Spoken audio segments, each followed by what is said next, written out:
9월은 마산교당의 무슨 달이죠? 네, 훈련의 달입니다. 상시훈련법 중 상시응용주의사항 실천으로 열애의 신법으로 살아갈 수 있도록 저희들이 훈련의 달을 정하였습니다. 6조 중에 각자 실천할 종목을 다 정하셨죠?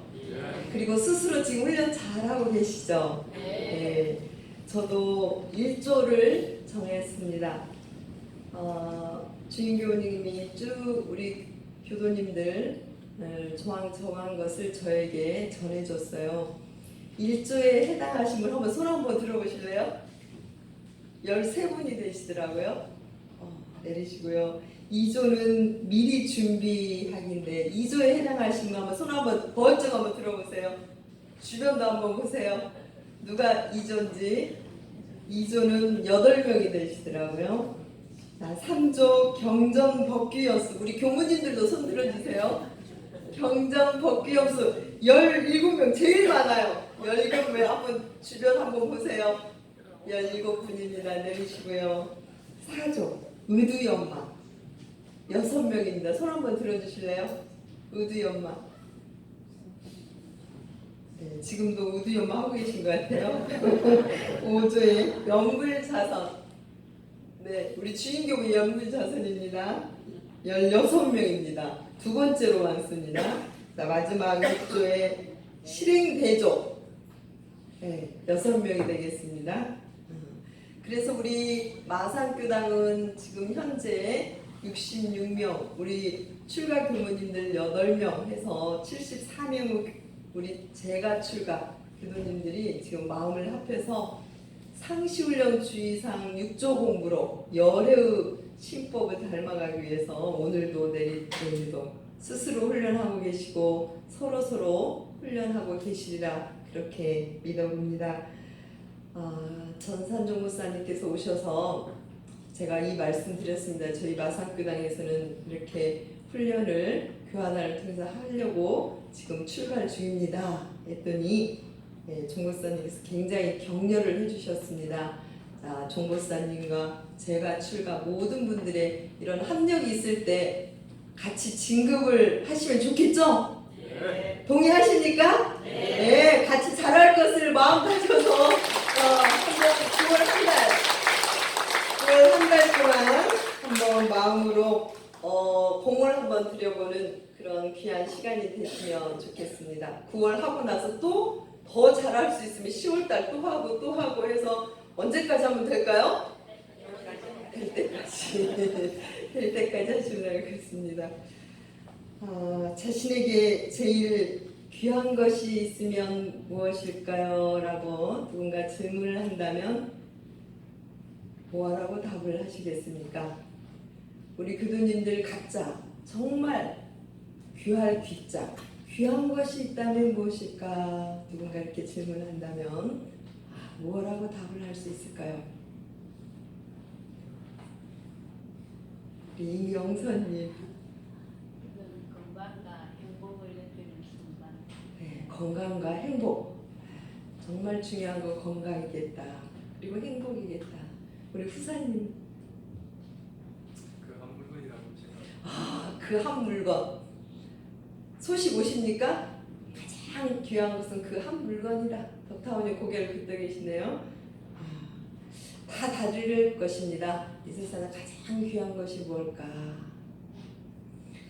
9월 6일, 5일 경남교구 5급지, 4급지 교당 순방을 했습니다. 순방한 교당 중에 한 교도회장님과 대화를 나누는 내용 중에 제가 자녀는 잘 지냅니까? 이렇게 질문을 했어요. 그 말에 떨어지자마자 그 둘째 아들이 공부를 잘 하지 않아서 굉장히 마음이 좀 그렇습니다. 그러면서 하시는 말씀이 지금 고등학교를 다니고 있는데 어느 날 성적표를 가져왔대요. 성적표를 보니까 성적이 이분 교도회장님은 초등학교 교장 선생님이에요. 근데 성적을 보니까 그렇게 마음에 썩 들지 않았나 봐요. 그래서 야 아들아 성적이 별로다. 그랬더니 아들 하는 말이 아버지 그래도 60점 맞은 조금 성적이 좋은 것도 있는데 왜 안 좋은 것만 이야기하세요? 라고 그 아들이 답을 했대요. 그래서 이 아버지가 그 말을 딱 듣는 순간 더 이상 말을 못하고 그 다음부터는 성적표를 갖고 오면 좋고 안 갖고 오면 안 갖고 온 대로 더 이상 여기까지 하고 싶은 말은 있어도 말을 못하고 소갈이를 하고 있습니다. 이렇게 저에게 이야기를 했습니다. 부모 입장이 이해가 갑니다. 정말 귀하고 귀한 자녀인데 때로 이 자녀로 인해서 소갈이를 하고 있다라고 하는 것이죠.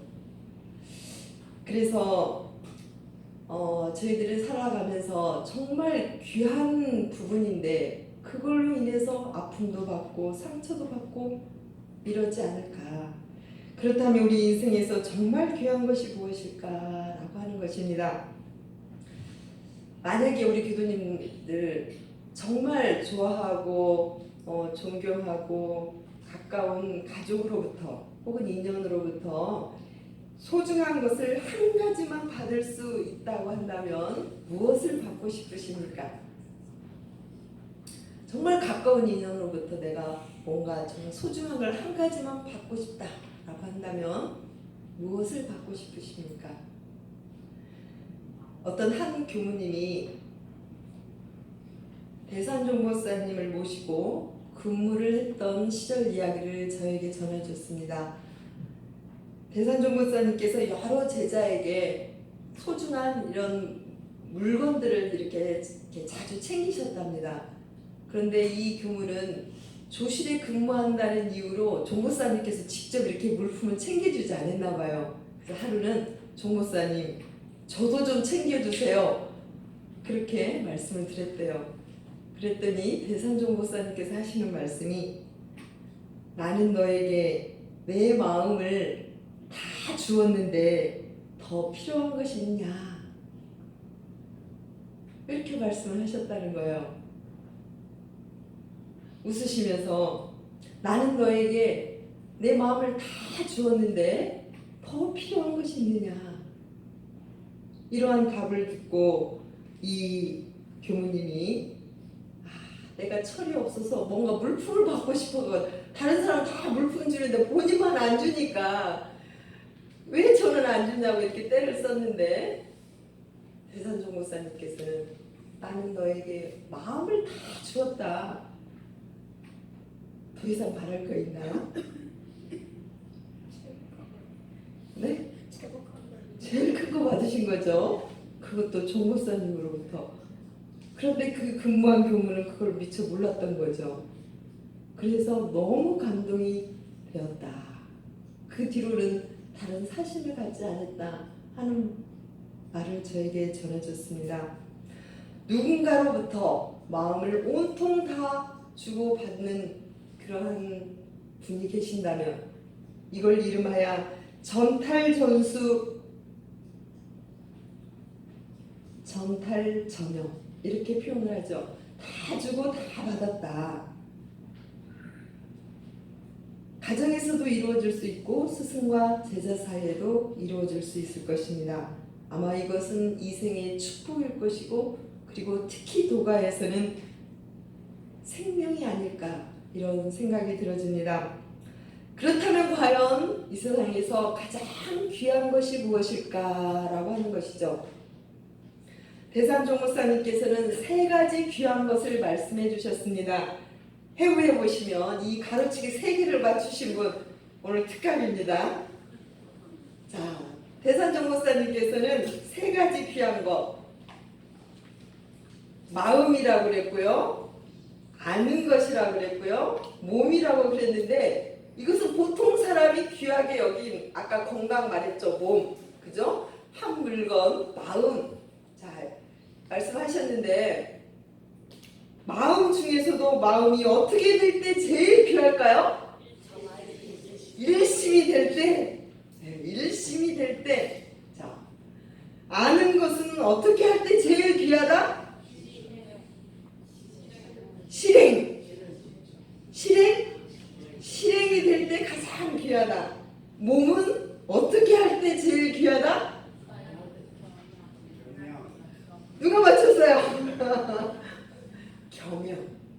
겸양할 때 제일 귀하다라는 이 본문을 제가 받들고 마음으로 대조를 해봤습니다. 왜 그러셨을까? 이 세상에 귀한 것이 많이 있는데 보물도 있고 자녀도 있고 부모도 있고 돈도 있고 귀한 게 너무 많잖아요. 그죠? 그 중에 세 가지 귀한 것을 이렇게 마음. 자, 마음은 여러 가지 마음이 있어요. 하루에 몇 가지 마음이 일어나죠? 5만 가지 마음이 일어나요. 이 5만 가지 마음 중에 우리는 각자 마음을 자기 자유대로 사용을 하죠. 그러나 그 중에 가장 귀한 마음은 일심 될 때. 일심 될 때가 가장 귀하다. 왜 그러죠? 그게 아까 한 물건이죠. 한 물건이 표현될 때 일심으로 표현되는 거고 우리의 본래 마음의 고향, 본래 타고날 때 가져온 마음이 일심인 마음이에요. 청정한 그 마음, 본래 우리 고향 마음이기 때문에 그 마음을 그대로 드러내고 현실 속에서 사용하는 것이 그 마음이 일심이라 표현할 수도 없지만 일심이라 이름을 하는 거죠. 그러면 마음 중에 5만 가지 마음 중에 가장 귀한 마음이 일심, 이 마음 확실합니까? 네. 예, 확실합니다. 자, 두 번째는 아는 것이 중요하다고 했어요. 아는 것도 굉장히 귀한 것이다. 아는 거 귀한 거죠. 그죠? 요즘에는 정보화 시대이기 때문에 정말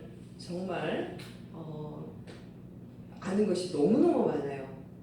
제가 아까 순방하면서 여러 교당을 다녔는데 고성교당을 갔어요. 고성에 가니까 소가야라고 이렇게 팻말들이 많이 있더라고요. 가야 중에 소가야. 그리고 함안교당을 갔더니 거기를 무슨 가야요? 아라가야. 우리 교도님들 다 아시네요. 진주는요? 김해는요? 김해는 무슨 가야예요? 금강가야. 대가야는 어디입니까? 대가야는 어디죠? 고령. 오. 그래서 저는 정말 고령에 가서 소가야? 그러면 가야 중에 작은 가야인가? 또 함양에 가니까 아라가 무슨 뜻이 이런 머리로 막 이렇게 생각을 했어요. 근데 궁금한 게 없어요. 어디를 치면 금방 알아요? 네이버를 딱 가야 하고 클릭을 하니까 6가야가 쫙 나오는 거예요. 그래서 제가 같이 간 경우들에게 제가 설명을 해줬습니다. 한반도 남쪽에 6가야가 있다. 가야가 다 나라예요. 그런데 이 6가야가 경상남도에 4가야가 있고 경상북도에 2가야가 있더라고요. 정부는 금방 이제 보편화가 돼버린 거예요. 그런데 이 아는 것 중에 어떻게 할 때가 제일 귀하다고요? 실행할 때. 자, 우리 상시 응용주의사항 우리 교도님들 다 아시죠? 모르면 또 어디 치면 돼요? 네이버 혹은 엄불교. 그죠? 엄불교 홈페이지 치면 내용 다 나와요. 그런데 귀한 것은 실행하는 사람이다 라고 하는 거예요. 자, 지금부터 상시 응용주의사항을 누가 정말 공들이고 훈련하고 실천하느냐에 따라서 열애가 되느냐 안 되느냐 하는 부분이 달려있다는 거죠. 지금 전까지 아무 문제가 없어요. 지금부터 하면 되는 거예요. 지금부터 뭘 해요? 실행을 하면 된다. 실행을. 그 다음에 세 번째 몸은 어느 때 제일 귀하다고요? 겸양할 때. 겸은 뭡니까? 겸손과 양은 사양하는 거예요. 이 두 가지 단어 합해서 겸양이라는 표현이에요. 자, 겸손한다는 것은 겸손의 반대는 교만이에요. 교만한 사람 좋아하십니까? 모든 사람이 겸손하는 사람 좋아하죠. 하심 처세의 명감은 불기하심, 하심하는 마음. 모든 사람을 접할 때 하심하는 사람은 다 좋아해요. 그런데 교만한 사람은 다 멀리하고 싶은 거죠. 그죠? 사양이라고 하는 것은 좋은 일은 상대에게 다 공을 미룬다고 하는 뜻이죠. 자, 이제 얼마 후면 한가위가 되는데 좋은 일은 누가 했다고 하면 좋을까요? 좋은 일은 누가 했다고? 네? 며느리가 했다고. 네. 안 좋은 일은 내가 했다고. 근데 실제 그렇습니까? 우리 교도님들 아마 그러실 거예요. 혹시 또 이게 놓쳐지면 몸은 겸양할 때가 가장 귀한 것이구나. 내가 먼저 하심하고 내가 먼저 좋은 것은 상대에게, 특히 가까운 인연에게, 그래 아들이 잘해서 며느리가 잘해서 이렇게 해준다고 한다면 얼마나 어쩌다 한 번씩 고향에 왔는데 그래 네 덕이다. 네 탓이가 아니라 그래 네 덕분에 내가 이렇게 기쁘게 살고 있다, 건강하게 살고 있다. 이게 바로 겸양의 마음이 아닐까, 이런 생각을 해봅니다. 몸을 낮추고 사양을 잘하는 사람일수록 수준이 높은 사람입니다.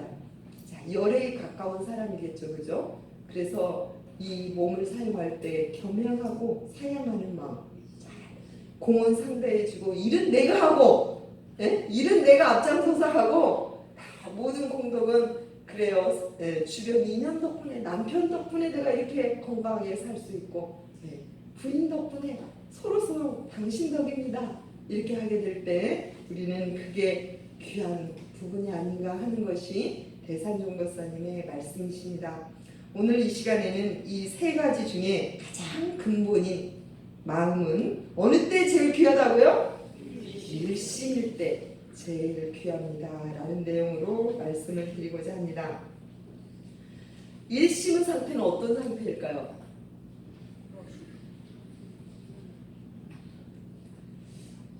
전산종고사님께서 9월 3일 이 장소에 오셨습니다. 교도님 한 40여 분이 같이 사진을 찍으셨는데요. 기운 느끼십니까? 오늘 저는 이 공간이 다시 느껴져요. 종고사님께서 다녀가시고 법신물에 참배하신 이 공간, 기운이 어려 있습니다. 도사님 느끼시죠? 네. 전산종고사님께서 여기 저희 마삼교당 방문하시고 정수의단 단회를 하시고 육급지 교당인 용합교당에 가셔서 법문을 해주셨습니다. 그 법문을 제가 정말 일심으로 듣고 우리 교도님께 꼭 전하리라 이 마음으로 간절하게 받들었습니다. 전산종고사님께서 이런 말씀 해주셨습니다. 대종사님께서 사리가 불교에서 뭡니까? 사리 보셨습니까? 부처님의 사리는 어디에 모셔져 있어요? 자, 엄불교의 사리는 어디에 있느냐 이렇게 질문하셨어요. 엄불교의 사리라고 하면 핵심이라고 볼 수 있죠. 엄불교의 정수, 엄불교의 골수. 자, 이건 어디에 있냐라는 질문을 하셨습니다. 어디에 있겠죠? 자, 엄불교의 사리, 엄불교의 골수, 엄불교의 정수는 어디에 대종사님께서 담아줬냐라는 질문입니다. 교리도입니다. 교리도가 어디 있죠? 정전 맨 처음에 펴보면 우리 교법의 핵심 정수를 교리도에 다 담아줬다. 그래서 엄불교의 사리는 눈에 보이는 그 사리도, 부처님의 사리도 중요하지만 교리도에 나의 대종사님의 모든 가르침을 다 담아서 교리도에 담아주셨다. 그래서 교리도를 펴보면 제일 가운데 뭐가 있습니까?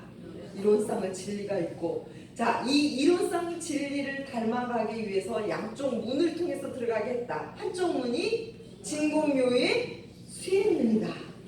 진공묘의 수행문을 들어가기 위해서 사막과 8조의 공부길을 밝혀줬다. 그런데 이 진공묘의 수행 길의 수행의 결론은 뭐냐라고 질문하셨습니다. 뭡니까? 그 밑에는 무시성 무처선이다. 엄불계 수행은 실지 삶 속에서는 무시성 무처선으로 나타나야 된다. 그런데 이 무시성과 무시선을 한마디로 말하면 일심공부다 이렇게 표현해 주셨어요. 일심공부. 무시성과 무시성, 무처선 이건 한마디로 표현하면 일심공부다. 선을 쉽게 표현하면 선은 동정감 분리선인데 이 선은 한마디로 표현하면 쉽게 표현하면 일심이다.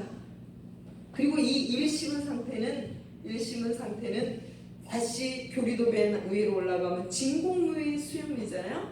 일심의 상태는 진공, 텅 비어 있는데 묘하게 조화롭게 드러나는 것이 바로 그 상태가 일심의 상태다 이런 표현입니다. 그래서 이 교리도의 무시성 무처선은 다시 어디로 올라가느냐? 진공묘의 수행으로 올라가고 이게 삼학팔조, 삼학팔조를 계속 수행하고 이게 구체적인 삶 속에서는 무시성 무처선 이게 핵심은 무시성 무처선의 강령은 일심이다 이런 말씀이 되겠습니다. 그런데 일심이 되면 어떻게 되느냐 또 질문하셨어요. 자, 우리 마음 상태가 지금 일심이 딱 되셨잖아요. 일심이 된 이 상태는 어떤 상태? 일심이 되면 어떻게 되느냐 이런 질문입니다. 무아가 되면 중생에 붙여요. 마음이 일심이 된 상태를 이름하여 부처라고 하는 거예요. 부처가 멀리 있는 게 아니다. 내 마음이 일심이 딱 되면 그 순간은 부처 상태다라고 하는 거예요. 우리 교도님들 지금 일심 되셨죠? 그런데 또 일심은 과연 종부사님 그러셨어요. 그러면 일심을 아느냐? 또 이렇게 질문하셨어요. 용암교단 교도님들한테 답을 하시라겠습니다. 일심을 아십니까? 이렇게 질문하셨어요. 우리 마산교단 교도님들 일심을 아십니까?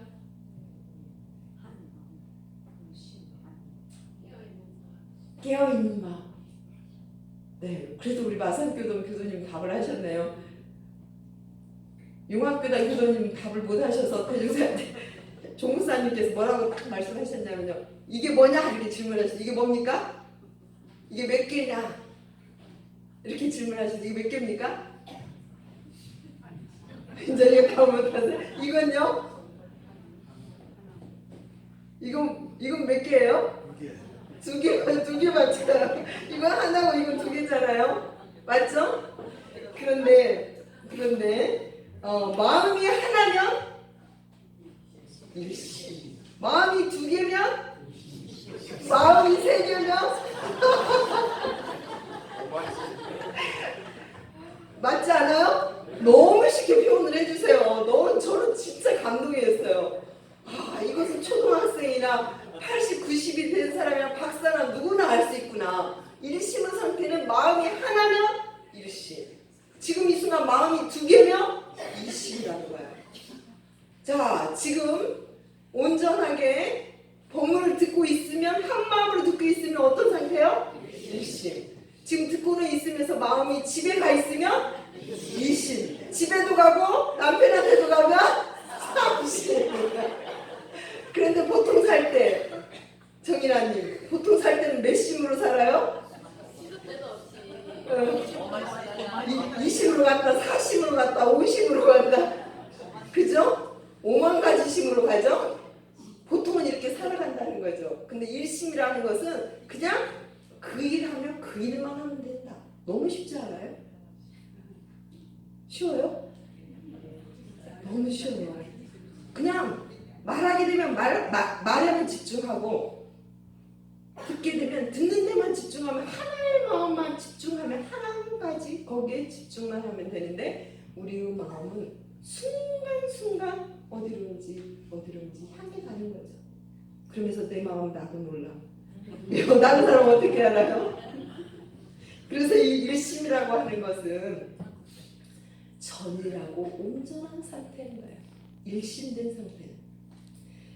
그리고 우리가 일을 할 때는 이 일을 할 때 저 일에 끌리지 않고 저 일을 할 때 이 일에 끌리지 않는 그 일 그 일에 전심전력한 상태를 일심 상태다 이렇게 표현을 할 수 있습니다.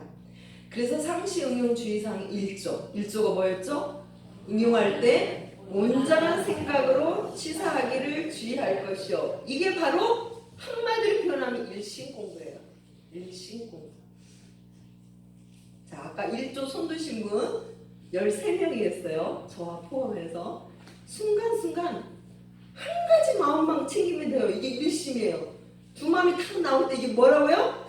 이심이다. 이심이 탁 나오는 거예요. 이게 온전한 상태, 일심 상태는 온전한 상태예요. 온전한 상태. 한 사람이 스님에게 물었습니다. 스님, 공부를 어떻게 하십니까? 배고프면 밥 먹고 목마르면 물을 마시노라 이렇게 답을 했어요. 그랬더니 그 사람이 다시 아니 그것은 누구나 다 하는 일이 아닙니까? 누구나 다 하는 일이죠. 그랬더니 스님이 아니다. 누구나 다 하지 못하는 것이다. 보통 사람은 1000가지 만가지 생각을 하면서 밥을 먹고 1000가지 만가지 생각을 하면서 물을 마신다. 이렇게 표현했다고 합니다. 우리는 밥을 먹을 때에도 정말 수만 가지 생각을 하면서 밥을 먹죠. 밥만 그냥 일심으로 먹으면 밥이 너무 맛있어요. 조금만 먹어도 배가 불러요.